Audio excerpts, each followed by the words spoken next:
real fast. Yeah, hold on a second. You want to get the sounds of it? Sure. Okay. Come here, cat.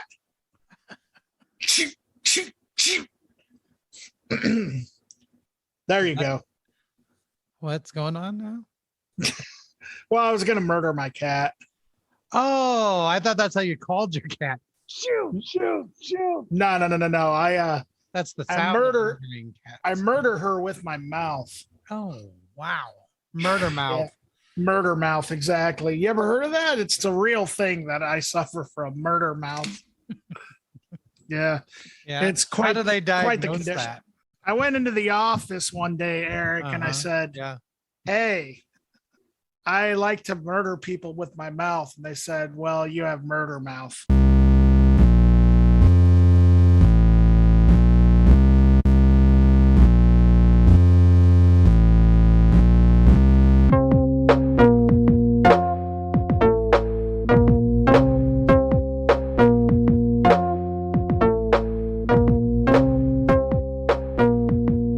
That's why. Wow. So it was a self-diagnosis.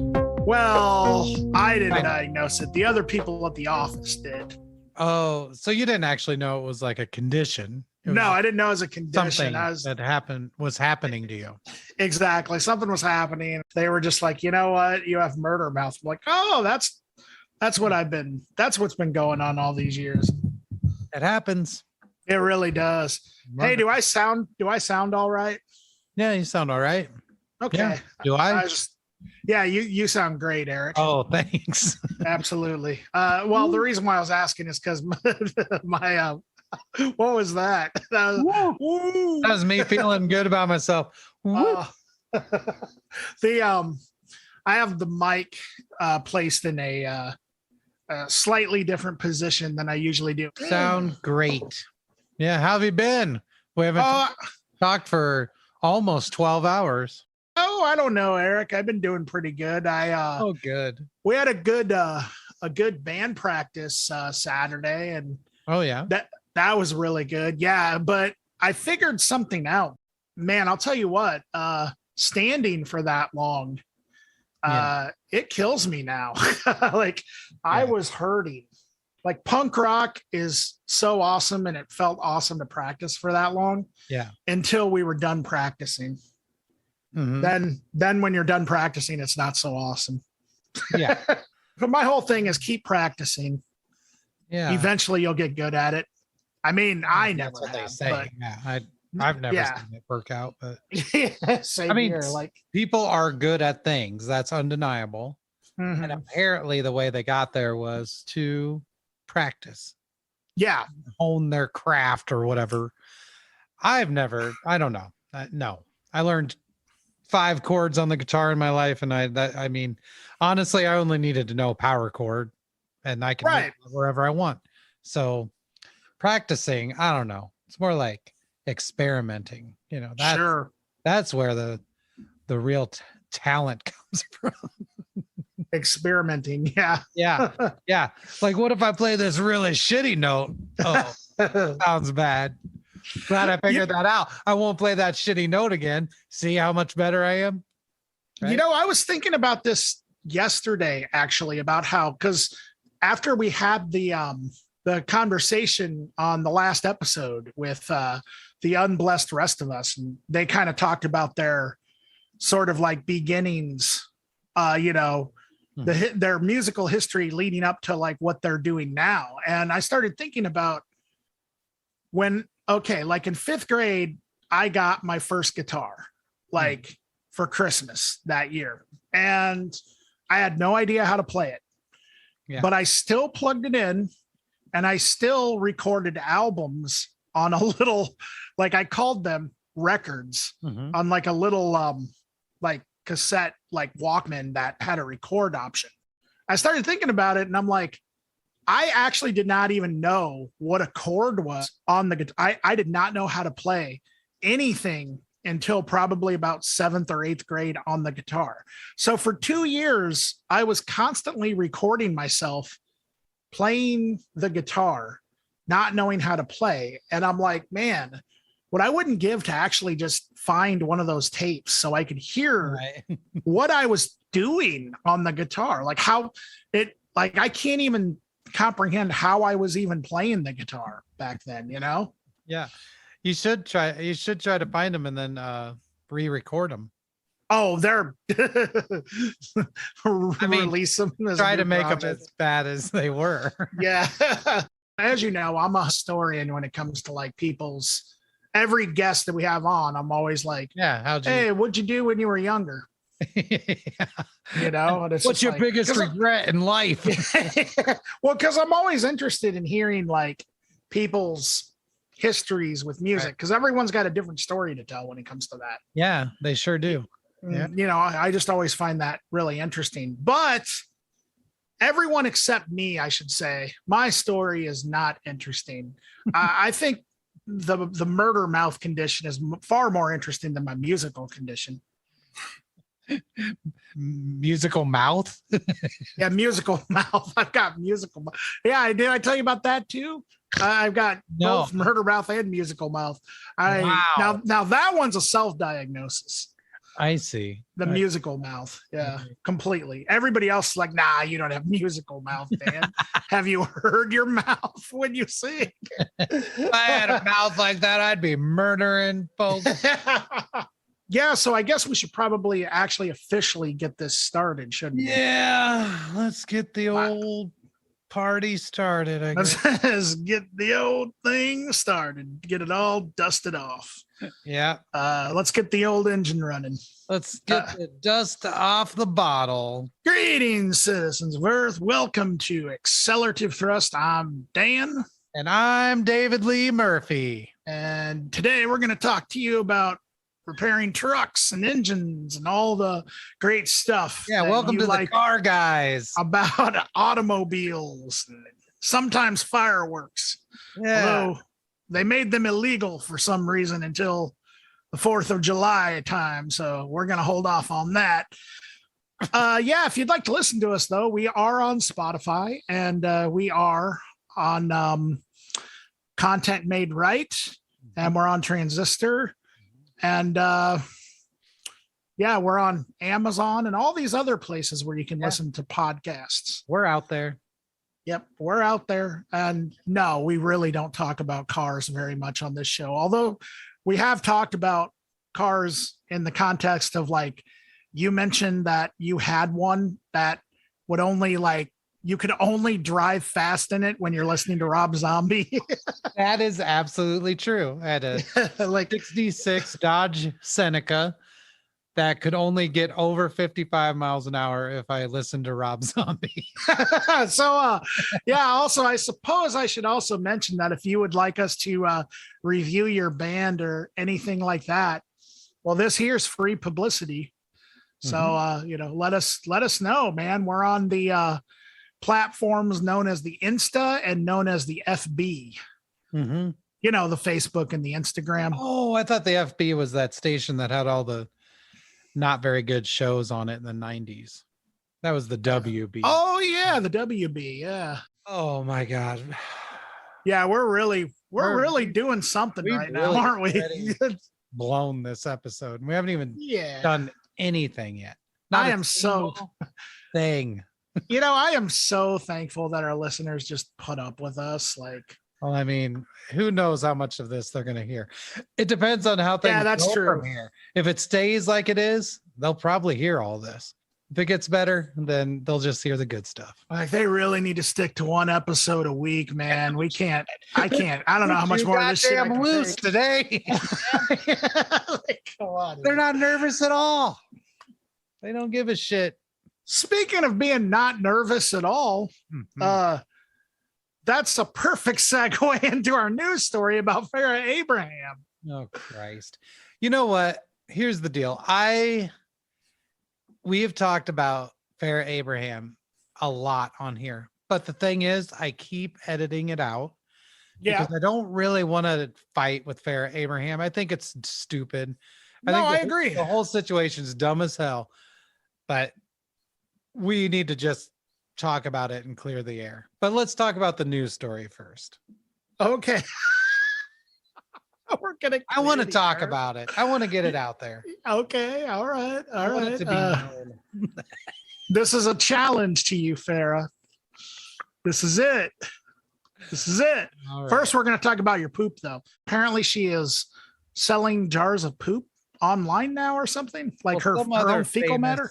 person was selling Farts. Yeah, Uh-huh. I knew that. So, and I think Farrah just didn't want to be outdone, and so she was selling her poops. Yeah, I mean, I really have no response to that whatsoever. I mean, I believe in doing whatever you want in life if you feel like it's going to further you in any way whatsoever. And deep down inside, Farrah Abraham must have just felt that this is the way. Yeah. I mean, that's not, what more can I say? I don't know. I was just joking about laying into Farrah Abraham. I figured you were. Understand. I'll tell the people what happened. So we talked about Farrah Abraham's record, right? And then she reposted our post on her stories, which is actually pretty cool. I was like, wow, that's weird. Actually, and quite exciting. Yeah, and not cool because I think she's cool, because before we reviewed it, I didn't know who she was.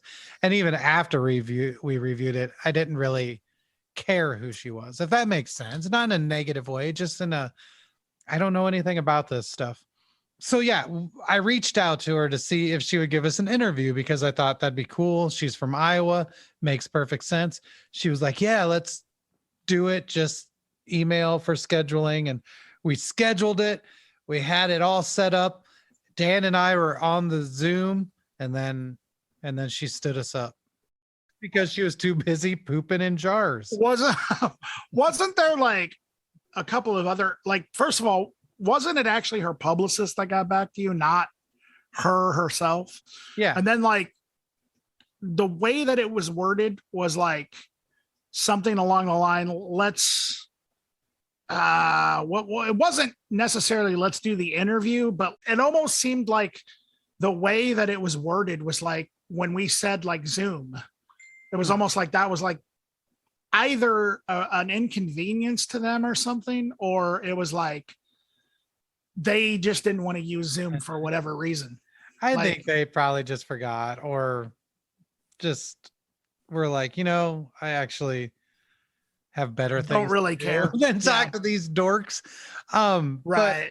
Well, yeah. And then when I saw that she was selling her poop, I was like, I don't know about our listeners, but I mean, maybe some of them collect celebrity poop. She really missed an opportunity there. That's true. That's what I think. So yeah, if you guys want to buy any of Farrah Abraham's poop, I mean, just contact her. So back to the story. Yeah, I think what happened was another famous person was selling farts. She said, not to be outdone, I'm going to sell my poop, which I don't quite understand, because I think that's probably considered a hazardous material, and not because it's hers. I mean, just any poop, really, probably not something you should send through the mail, but. Well, maybe she maybe she like does some sort of like sanitizing, how like you mean she polished a turd? Polishing turds, that is a very good point, because that I would think that would be considered like, why isn't anybody like calling that out? No more Farrah Abraham's poop. Yeah, no more pooping. That's what because that is seriously, you're right. That is totally a hazardous thing to like people's health. Yeah, Farrah. Yeah, what is going on, dude? Yeah, think you can just send biological waste around and contaminate the whole world with whatever might be in your dumps? I'll tell you what, I'll end way more than your teenage dream if you keep it up. Whoa, damn. Yeah. Told her. I'm going hard, Erik. I'm going hard. You want to set Dan off? Talk about celebrity shit. Yeah, celebrity shit. That's what gets him.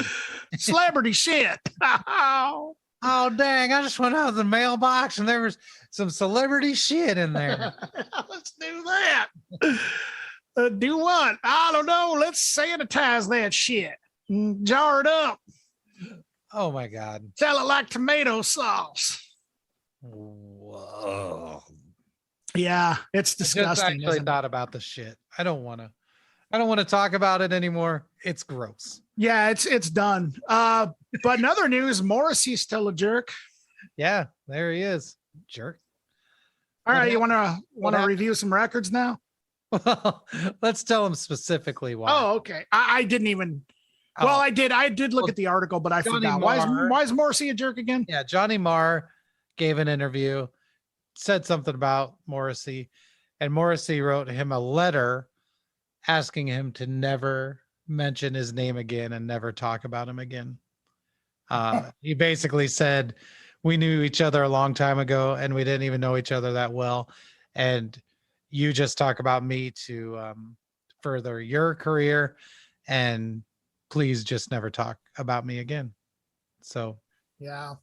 Whatever. Yeah, which is the exact arrangement I have with all of my ex-bandmates. So I get it. You know, anyone who's ever played with me knows never to talk about me. Don't have my name in your mouth. That's the last thing I say to them before I smash their instruments and leave. You really become like inevitably a murderous OG. Yeah, in your got day. murder mouth. Yeah, you got murder mouth now too, dude. I think I might have given it to you. I'm sorry, Erik. Yeah. I forgot to say. I don't even know what we have to do to spread that. It's contagious through microphones and computer screens. I'm sorry. I forgot to say that. That's the only way we interact. Yeah. So, shit. I'm sorry, dude. I'm sure they're going to create a vaccine for it soon, though. So, yeah, you know, we'll see. Mouth vaccine. I'm sorry. I have to think that's funny. I'm required. So, as a sufferer of murder mouth, I have to find humor in that. Yeah. So I apologize. The only way we'll survive it. I hereby apologize to everyone whose lives have been affected by the dreaded murder mouth. I'm one too. Yeah.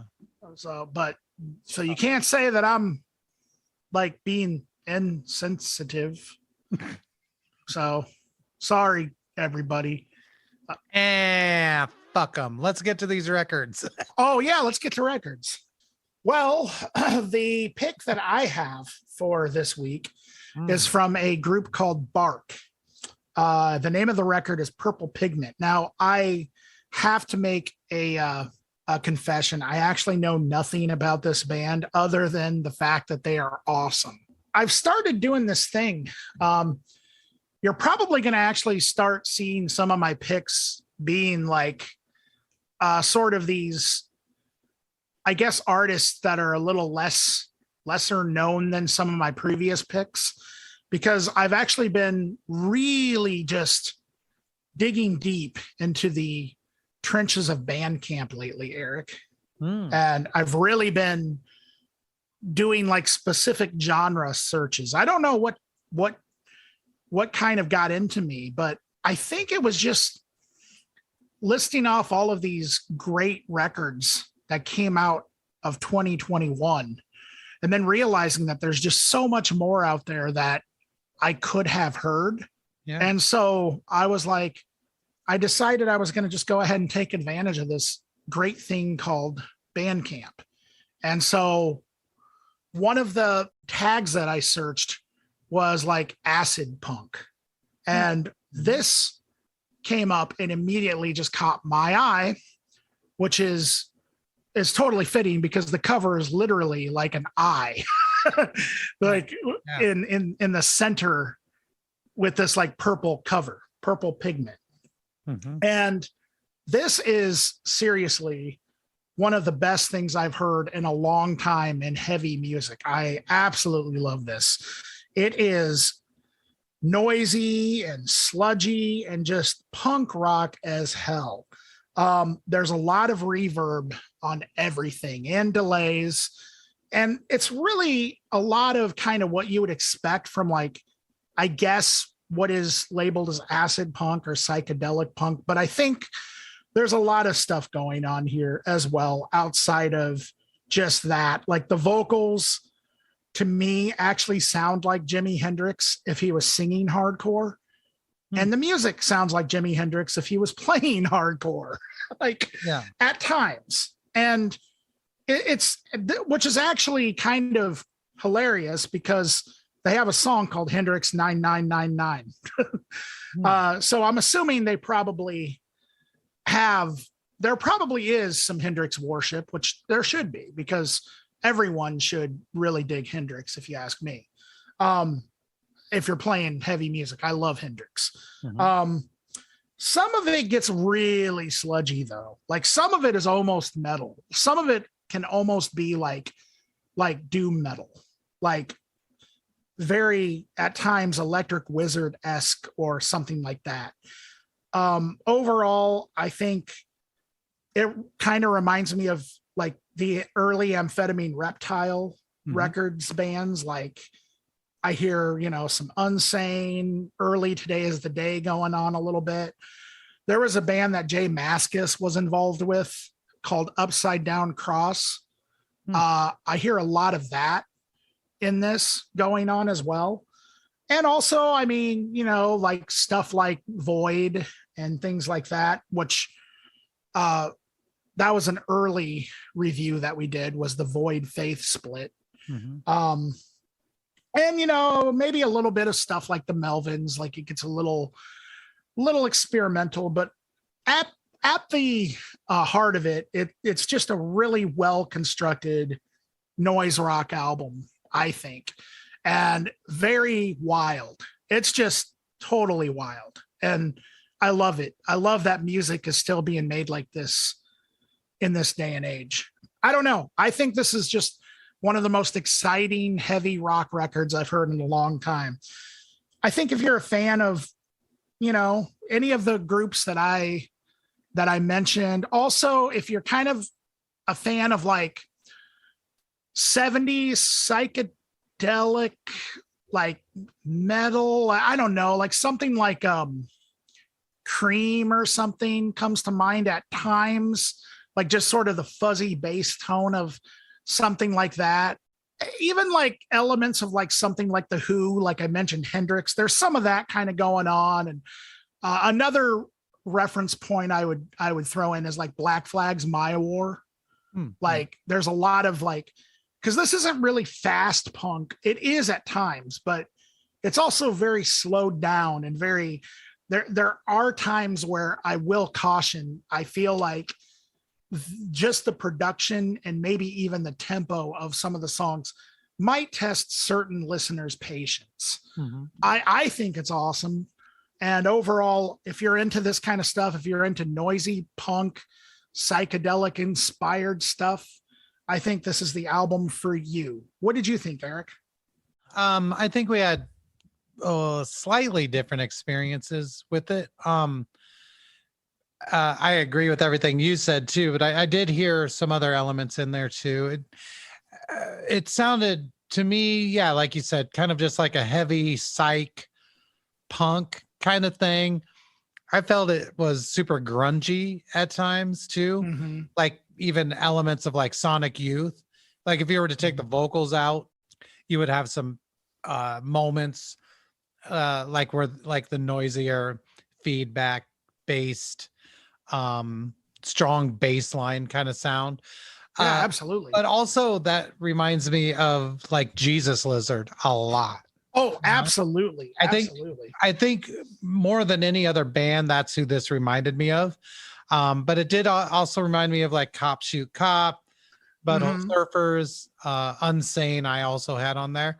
But the thing about it is that makes me think of the Jesus Lizard is the vocals are delivered in such a way that they're sort of independent of the music, if that makes any sense. And I feel like Jesus Lizard was like that too.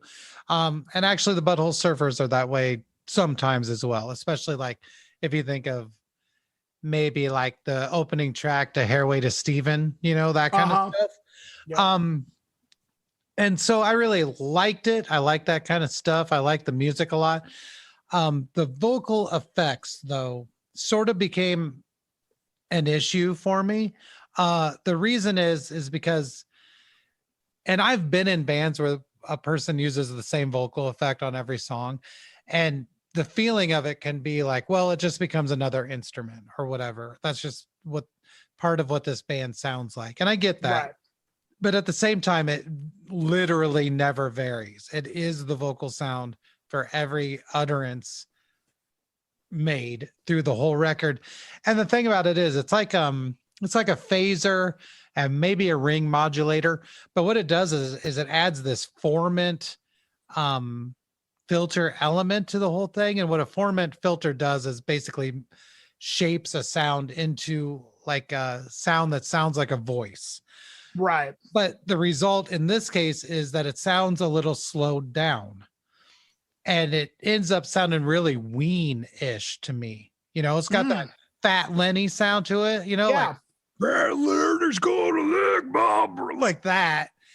And so if you like that, and the Butthole Surfers, again, Yeah. similar effects on the vocals, but it's funny because you said that Jimi Hendrix sound. Mhm. I think that is maybe even part of it. It has this Mhm. weight to it, that's kind of like, you know, like everything kind of sounds Absolutely. like that. And so it's interesting. And so all I will say is, like, first song, vocals kick in. If you say, oh, hell yeah, I like that, you're going to love the record. If you say, oh, I don't know about these vocals, you're probably not going to get through it Yeah. because they never change and they never let up.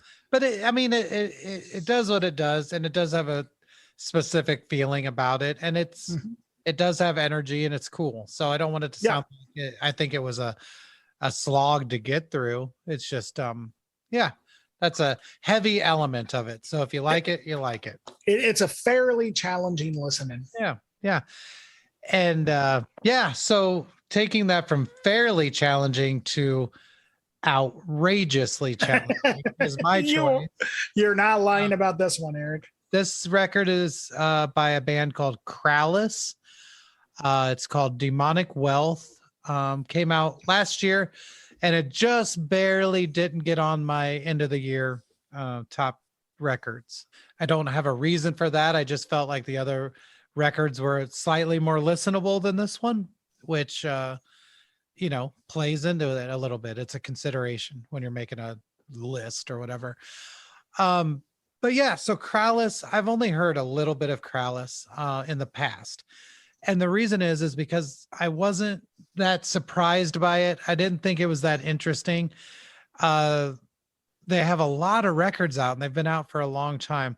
And it was sort of this kind of spazzy, technical black metal band, but also had these elements of like wild guitar playing and stuff, kind of like Converge. They also had big, epic kind of rock moments like Big Business. And then the rest of it really was filled out, sounding a lot like Dark Funeral or Burzum. Really kind of just technical black metal, you know? And it's good stuff. But then this record, I don't know. I don't know what the hell happened. I really don't. It's nearly impossible to describe, but all I can say really is that I've not heard anything like this, and I haven't experienced anything like it either. It's like symphonic black metal, but none of the elements are right. None of it makes any sense. Like the symphonic black metal part of it, the synthesizers, which are usually way in the background, are beyond front and center. This is like synth mania, and I don't get why. I once heard or saw a review for Title TK by the Breeders, and the reviewer said it sounds like they couldn't hear each other when they were recording this. And that's kind of how I feel about this. It's like I'm not sure exactly what happened, but it does feel like it was recorded in separate rooms and people couldn't quite hear each other and didn't understand how this was all going to come together.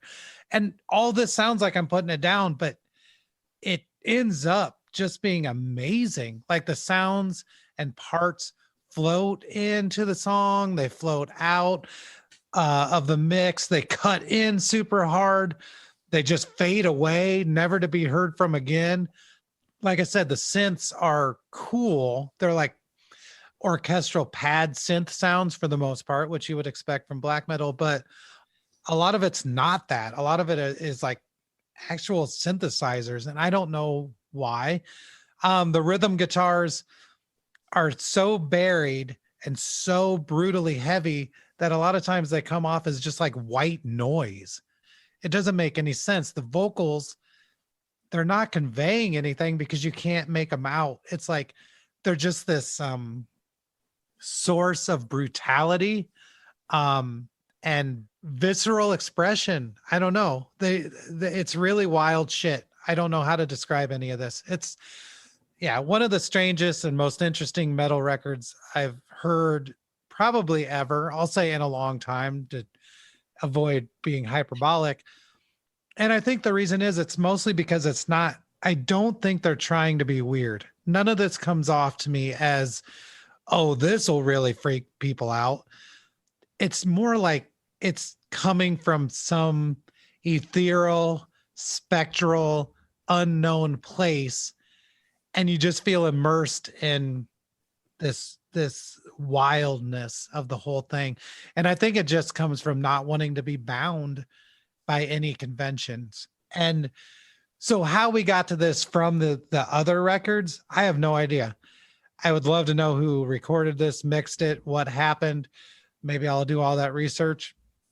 But as it stands, I would say if you've been holding off on listening to extreme metal because it's too clean or it's too technical or it lacks brutality or that visceral nature because of how clean and technical it is, give this a listen. I think you'll really find something here that you can't quite explain. So anyway, what do you think, Dan? So let me start off by saying that we're operating on some sort of telepathy here, Eric. Good. And the reason why I'm saying this is because in addition to me looking up acid punk, I also was looking up sci-fi black metal. Okay. I'm not shitting you, dude. Nice. I was looking for the weirdest possible black metal projects because I knew it had to exist somewhere. And I found some decent ones, but all of them just ended up sounding like Emperor or something, right. You know? And I've heard Emperor. I wanted to hear black metal that I've never heard before. Then you recommend this record. And I'm like, holy shit. Erik can read my, like, are you part of the CIA, Erik? No. Okay. But you can read my mind, and that concerns me. So I won't use it for evil. Don't worry. Okay. All right. Well, but you'll use it for a record called Demonic Wealth. Yeah. And that's great. I want you to keep putting more demonic wealths into my mind. I loved this. And it's a very okay, this makes my recommendation, which I said, and we both said was a fairly challenging listen. This makes that sound like They Might Be Giants or something. This is the strangest black metal record I have ever heard. And I've heard some very strange ones from stuff like Leviathan and Zaster. And I can't think of the one man from the 90s. There's like this solo black metal guy who he did a record called Evil Genius. It's a very strange lo-fi black metal, like ambient sort of project. You know what I mean? Right. And Abruptum. That's it. Abruptum. Yes. Probably until I heard this, that was probably the strangest black metal album I had ever heard. Mm-hmm. This is just unbelievable, man. It's like you said, there's total synth worship going on throughout this entire thing. And that's what I was looking for. I was looking for like songs like the second one called Dilution, that the intro sounds like an 80s TV cop show or something. And then all of a sudden just goes into like this weird technical, like sort of, like you said, almost in the background, metal guitar and drums. Right. I mean, this thing has elements of pure black metal. Don't get me wrong. Like I have the feeling that these guys have probably listened to things like Dark Throne and Mayhem and stuff like that. I get that feel, but at the same time, they're also listening to like Kraftwerk, or I don't even know. It's probably John Carpenter, and it's got so many elements. I can't even. I mean, there's even elements of hardcore and doom a little bit, ambient. Yeah, parts of it sound like Disco Volante to me. Mm-hmm. Totally. Other times sounds like Emperor. Sometimes it sounds like Dillinger Escape Plan, or even like Ornette Coleman or something. It's impossible to like even describe this thing, and I love it. It's dissonant and dense as hell in parts where it's just like you really honestly do not know what the hell's going on. You really just don't. I mean, I can't even. I would almost be scared to play this for like a black metal purist, because I would be afraid of what they would say. Oh, right. I have no idea. What I have written down here is it's not your parents' black metal. Right. Nice. The thing is, though, they do have 8 albums before this where they do play a little like spazzy influenced black metal. Like if you took Converge and standard black metal, that's what it sounds like for 8 records. And then this comes because of this, I made a Spotify playlist of all 8 Krallice records. Oh, nice. So if I become a totally different person than you knew me this year, that's why. I think when you listen to the rest of them, you're going to be like, huh, okay, that's black metal. I'm very excited and very interested in hearing the rest of the records, because I have no idea what the hell this record is, and I love it. Yeah. Awesome. Both of these records, Bark and Krallice, if I would have heard them in 2021, they would have made my top 10, probably top 5. Yeah. Nice. So yeah. Good stuff. Crazy, man. All right. So on to the local. All right. So this is from a band called Zuul, who have been around for quite some time in the Iowa City music scene. 3 very lovely guys. J.L. Bollinger, Ian Kohler, and Denny Richards. They used to have Alex Watts on drums, but I believe he moved to the Twin Cities, but I could be wrong about that. And so what they are now is a 3-piece, it appears. Mm-hmm. This is the 4th. Well, this isn't really their 4th record, I don't think. I believe they have like a couple of other records that are actually just called Zuul. And so they got like a couple of Zuuls, Zuul 2, Zuul 3, and this is Zuul 4. And this is an EP. I think the last one, Zuul 3, was actually a full length, if I'm not mistaken. Yeah. But that's neither here nor there. This is a very surprising release from Zuul, because they used to be a noisy kind of garage punk band, heavy and fast and just a blast. But when I say that, I mean that in a good way. I love Zuul. They started out in a band called the Savage Hacks, who played with one of my old bands. We used to play with them. They were kind of kindred spirits of ours. Mm-hmm. And then they formed Zuul, who Zuul were just, I shouldn't even say were, because they're obviously still making music, are awesome. Mm-hmm. So if you go to their Bandcamp, which is iowacitizuul.bandcamp.com, the early stuff, if you're into garage rock, like really good garage rock, that's what that is. That is not what this is. This is just pretty much straight up, like, I don't know. It's like Angels of Light, Leonard Cohen inspired. Mm-hmm. I don't even want to say folk, just really great, well-crafted acoustic music. There's no drums on this. It's 4 songs with JL doing guitar and vocals, Ian Kohler doing guitar, and then Denny Richards playing the organ. Normally it was JL was playing was doing guitar and vocals. Ian was doing the bass, I believe. Denny was doing second guitar, and Alex was doing drums. And I know for a while when Alex moved, JL switched to the drums. Mm-hmm. But now I guess, at least for this EP, they're an acoustic act. And I don't know if that's just for this project or if this is what they're going to do from now on, or if they're just experimenting with a bunch of stuff. Either way, their results are gorgeous. I really, really like this. Yeah, like I said, Michael Gira from Angels of Light, Leonard Cohen. There's kind of a feeling of some maybe Tom Waits sort of going on here, but it just really well written acoustic. I don't want to say folk, maybe dark folk or something. Just really, well put together acoustic songs. And JL sings in this really great baritone, which honestly, I don't think I've ever really heard him sing in. And it's very impressive, very impressive. I was really shocked and blown away by this. Yeah.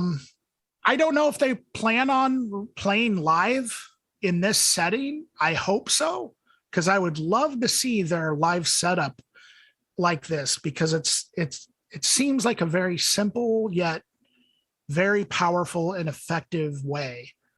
And I really like the fact that they're doing some different things, and they're not just, like they could have probably found another drummer to replace Alex and just continued down the path. I like the fact that they're just kind of looking for ways to make it work with just the three of them. And this EP is really impressive to me. So yeah, if you're a fan of everything that I mentioned, I would also say there's a heavy sort of Nick Cave sort of influence going on here. Like, I guess, I don't know, you could almost say like I wouldn't describe them as murder ballads or anything, but there's like kind of that feeling, that sort of dark gothic sort of feeling kind of going on here. I really like it. And JL, Denny, and Ian, I just want to say, if y'all are listening, this is absolutely fantastic. What did you think, Erik? I liked it a lot. Like you said, Zuul used to be more of a grungy, noisy metal kind of outfit, and I loved them. I've seen them a number of times. I do feel like they slowly have added some of these elements over time, but even the release right before this is still very rooted in rock music. And one of my favorite things that Zuul did, they had these CDs, and I don't know how many of them they made, but I ended up with like the whole set of them, and it was called Anomander. And it was mostly, I think the story goes, one of them discovered a synth in a basement, an old Korg or Yamaha. By the way, if anyone from Zuul listens to this and you feel like maybe you don't want that synthesizer anymore, go ahead and send me a message. No, but seriously, I love that. And some of that did appear on Zuul 3. They had a couple of those Anomander tracks. And Zuul 3, I think, has some elements where you could see how it led to this. But for the most part, there weren't a lot of clues that this is what was going to happen.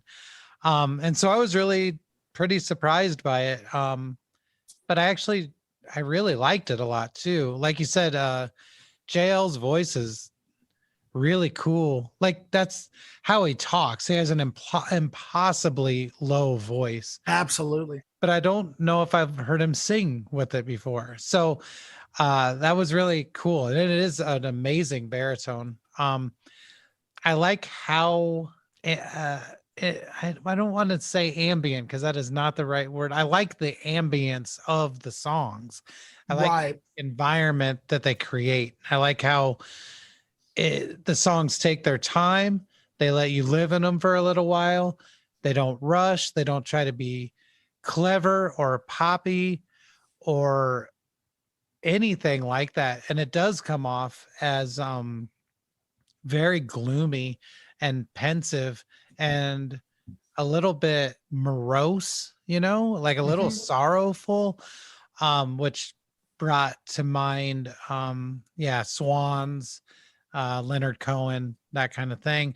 But it also brought to mind some more like dark folk slash freak folk. I don't even know the right term, but what comes to mind is like Psychic TV's early stuff, or even like Current 93. I don't know how to describe it. If you had more electronics, it would be something else. Or if you had more of one or the other thing, it would be something else, but it's not. It is exactly what it is. And it's like just really pensive, acoustic-y, drony, kind of just somber music. And I adored it. I've listened to a lot of Zuul, and like I said, I've seen them a number of times. And I love everything they've done so far, but this was the first time where I was really taken aback by what they put out, and sort of had to kind of reevaluate what I expect from them. From this point on, I'm never really going to just think, oh, here's a new Zuul thing, it's going to sound like grungy rock. Yeah. No, I don't trust the narrator anymore when it comes to Zuul. And that's very exciting to me. I'm really excited to see what comes out next. So yeah, I loved it. Yeah, there's definitely, like, now that you mentioned it, there definitely is sort of almost like they definitely paint a picture with this record. Mm-hmm. And not that their earlier stuff wasn't awesome, because it was, but yeah, they've never really done that before like they did on this. Mm-hmm. So yeah, very, very good stuff. Yeah, for sure. It is great stuff. Like I said, man, I hope Zuul plays live like this, because I would really like to see that. I would really like to see what they would do with these songs live. Speaking of shows, are there any coming up? There's not. I don't have a lot, and I will say I would probably check with the venue, or at least check their social media to make sure that the shows actually are happening. I feel like some of the places are sort of on the fence as far as their shows happening. And I also would like to say, if you listen to the show and you have shows coming up, feel free to reach out and let me know, because I will miss things. That's just the way it is. Yep. And also, if you run a venue, let me know too. Because I do look at a number of venues online and try to find shows, but that doesn't always mean I find them. Sometimes sure. The venue itself doesn't make an event, and then the bands think that they're going to, and then no one does, and blah, blah, blah. You know what I'm saying. But anyway, if you want people to know about your show by listening to this show, then let us know. All right. So Friday, the 4th, tomorrow, we have Anthony Warden and the Illiterati, and Ben Randall. That'll be happening at the Octopus in Cedar Falls. And then also Friday the 4th, we have at Gabe's in Iowa City, Femdex, which is a electronic music / DJ collective for trans people and women. They're having a DJ set. It's going to be Harley, Carnap, Angelia, and Moriet. So yeah, check that out. I think it'll be cool. On Saturday, the 5th, we have Illegal Smile, 404, and FTA. That's going to be at the Octopus in Cedar Falls. At the Gas Lamp, Saturday, the 5th, we have Contacta, Wave Cage, and the Halloween Episode. Again, that's at the Gas Lamp. And then on Sunday, the 6th, River City Collective presents Cohen, and This Is Me Breathing. That's going to be at the Blackhawk Room. I guess it's going to be Cohen, This Is Me Breathing, but then also Based Nexus. It says Trap Metal out of Galesburg. That's cool. And Crimson Clean Sweep, which is QC Goth Metal. So, I love me some goth.